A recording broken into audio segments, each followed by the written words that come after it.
नवंबर 3।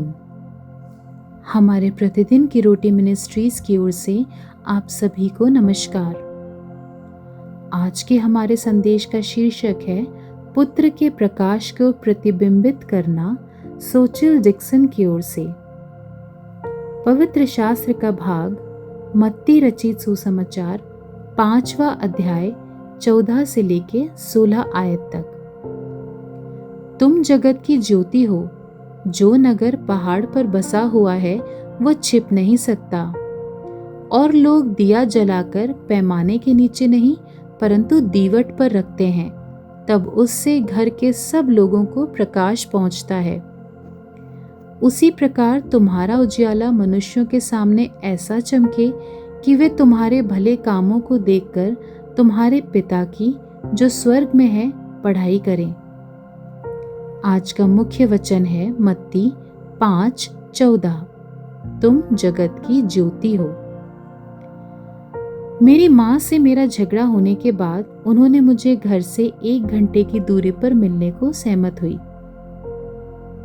जब मैं वहां पहुंचा तो पता चला कि वो मेरे पहुंचने से पहले ही वहां जा चुकी थी। मैंने गुस्से में उन्हें एक संदेश लिखा, लेकिन जब मुझे लगा कि प्रभु मुझे प्यार से जवाब देने के लिए प्रेरित कर रहे हैं, तो मैंने इसमें संशोधन किया। जब मेरी माँ ने वो भिन्न तरीके से लिखा हुआ संदेश पढ़ा तो उन्होंने मुझे फोन किया। उन्होंने कहा, तू बदल गया है। परमेश्वर ने मेरे संदेश का इस्तेमाल मेरी माँ को यीशु के बारे में पूछने और अंत में उसे अपने निजी उद्धारकर्ता के रूप में स्वीकार करने के लिए प्रेरित करने के लिए किया। मत्ती 5 में यीशु ने अपने चेलों को जगत की ज्योति कहा। फिर उसने कहा कि उसी प्रकार तुम्हारा उजियाला मनुष्यों के सामने चमके कि वे तुम्हारे भले कामों को देखकर तुम्हारे पिता की जो स्वर्ग में है बढ़ाई करें। जैसे ही हम यीशु को अपना उद्धारकर्ता करके स्वीकारते हैं, तभी हम पवित्र आत्मा की सामर्थ को पा लेते हैं। वो हमें बदल देता है ताकि हम जहां भी जाएं परमेश्वर की सच्चाई और प्रेम के चमकदार गवाह बन सके। पवित्र आत्मा की सामर्थ के द्वारा हम आशा और शांति की आनंदमय ज्योति बनकर चमक सके, जो प्रतिदिन यीशु के प्रतिरूप में बदलता जाता है।